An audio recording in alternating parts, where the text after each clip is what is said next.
Have you ever felt like your thoughts are running the show? Like, no matter how hard you try to push them away, they keep coming back louder than ever. Maybe you deal with intrusive thoughts that feel terrifying, or you constantly overthink every decision, or you beat yourself up with negative thoughts that tell you you're a waste of space. These thoughts can feel really overwhelming and can seem to stop you from moving forward in your life or from being happy or doing your work or building relationships. So, if that sounds like you, then let me teach you an exercise that can help you break free from struggling with intrusive thoughts or overthinking. It's called the passengers on the bus metaphor from acceptance and commitment therapy. This metaphor was developed by Stephen Hayes, the founder of ACT, and it offers a simple but powerful shift. You are not your thoughts, you are the driver of your life. So imagine you're a bus driver. Everybody hold on. The metaphor, you are the driver. This bus represents your life and you get to decide where to go. Your job is to steer the bus toward your values. These are things like love, connection, growth, or purpose. But here's the catch. Just like your mind, your bus isn't empty. It's packed with passengers, and these passengers are your thoughts. They're your emotions and they're your memories. Sometimes passengers get on and sometimes passengers get off, right?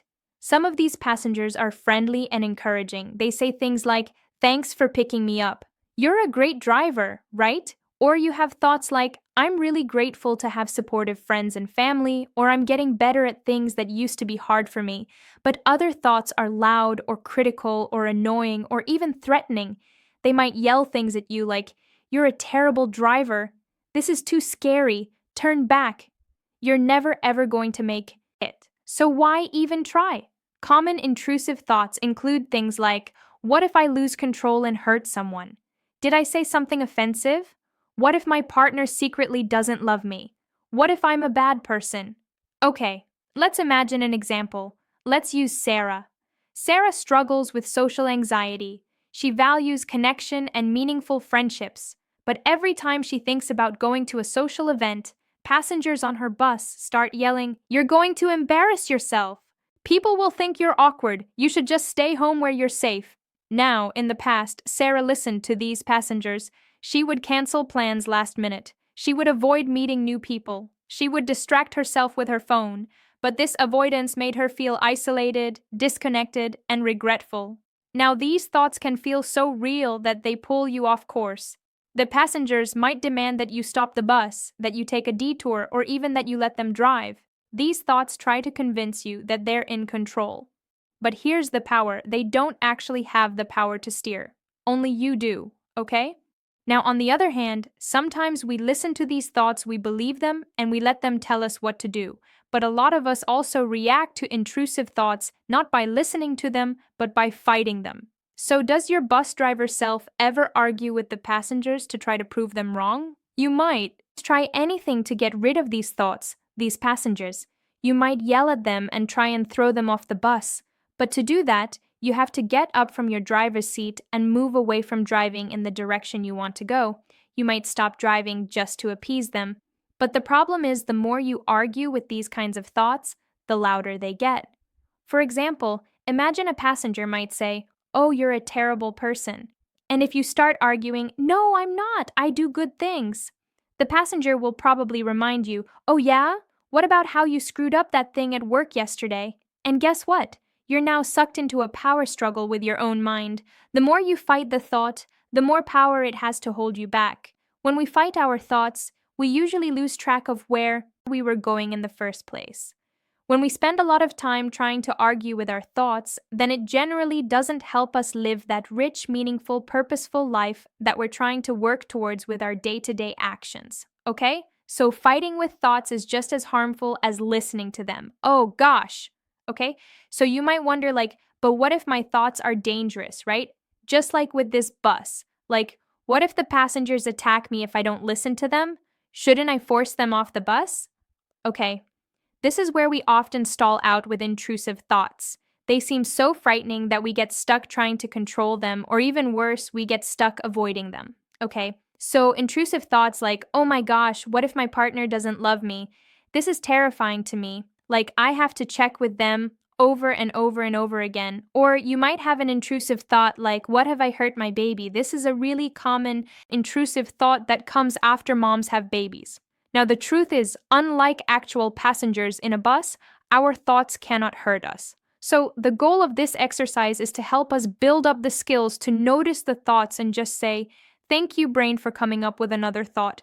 That one's not helpful, right? So, in acceptance commitment therapy, this is called diffusion, getting unstuck from thoughts instead of fighting them. Trying to get rid of uncomfortable thoughts, feelings often leads to us spinning our wheels, getting distracted, getting out of our driver's seat, and getting quite stuck.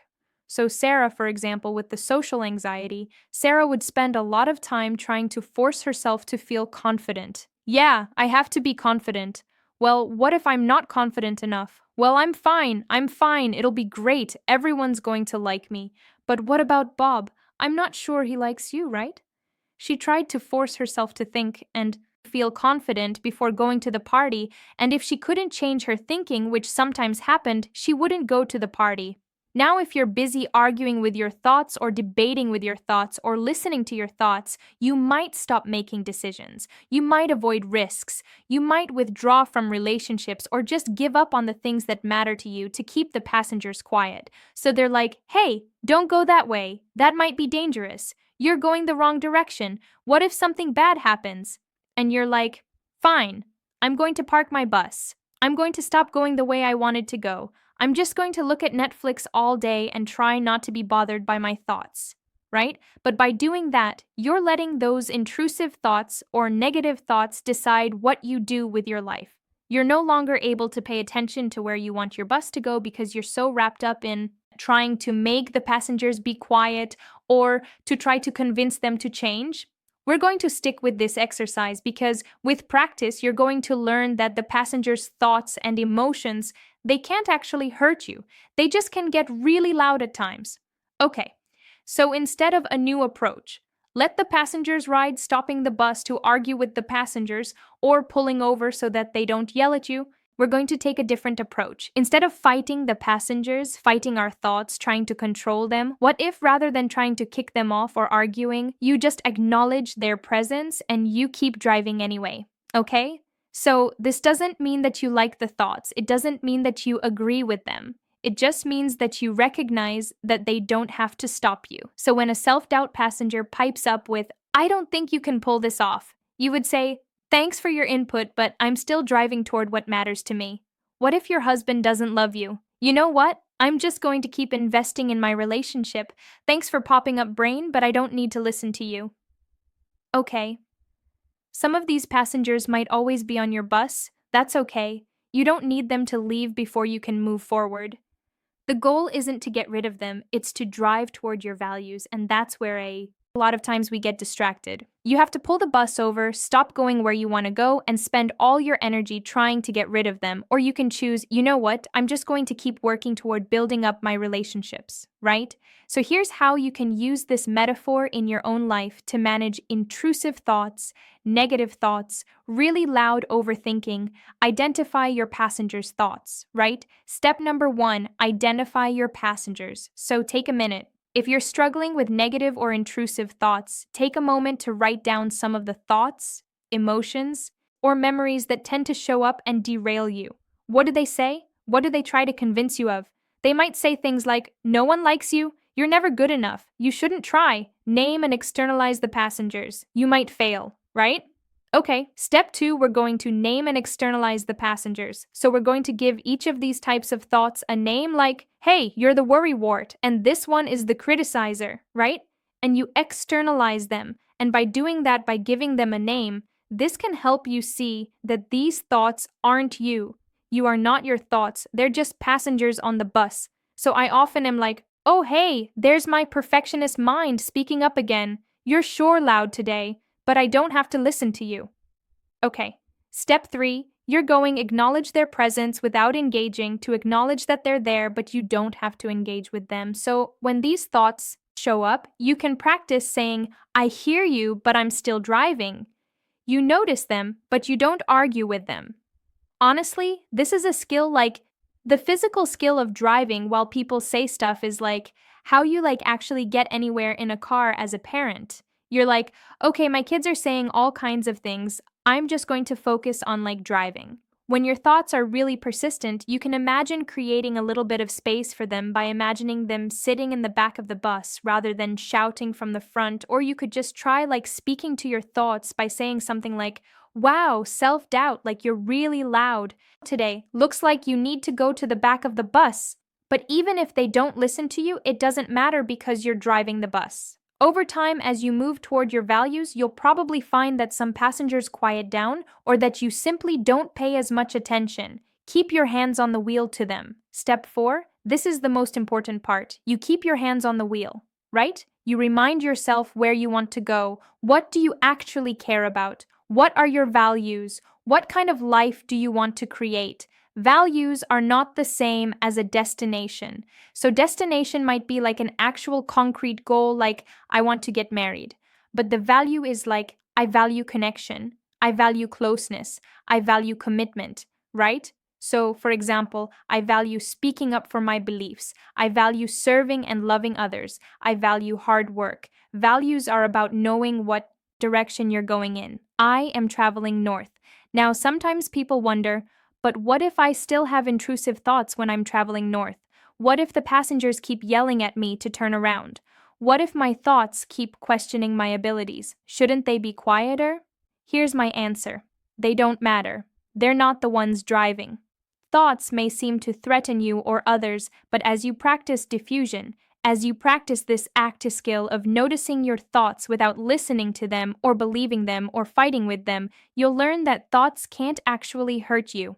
When you focus your energy and attention on what you can control, they just won't matter as much. They'll probably quiet down. So, no matter how loud the thoughts get, you keep driving in the direction that aligns with your goals. Okay, so back to Sarah. One day, Sarah, here's an example, decides to handle things differently. She reminds herself, I'm the driver of this bus. My values, not my fears, decide where to go. Her value is connection, and that means showing up even if it's uncomfortable. So she goes to the party, and the anxious passengers are still there. They whisper, you're saying the wrong thing, just leave. But instead of arguing or trying to push them off, Sarah acknowledges them. I hear you, but I don't have to listen to you or fight you. I'm choosing connection. So she stays. She engages in small talk. She even enjoys herself, and over time she realizes something. The more she drives toward her values, the less power the passengers have. They might come, they might go. Sometimes they're loud. Generally, they're quieter. And most importantly, they don't get to steer anymore. She starts to build better and deeper friendships, and she starts to feel more comfortable being around people. Sometimes those passengers still yell at her. Oh my gosh, I can't believe you said that yesterday. Right? But she just doesn't listen to them as much. This is how the passengers on the bus exercise can help with social anxiety. You don't have to silence the fear. You just have to keep driving towards what matters. And really, the way our brains work is when we behaviorally act in a courageous way, it teaches our brain we don't have to be so scared and anxious anymore. Okay, final thoughts.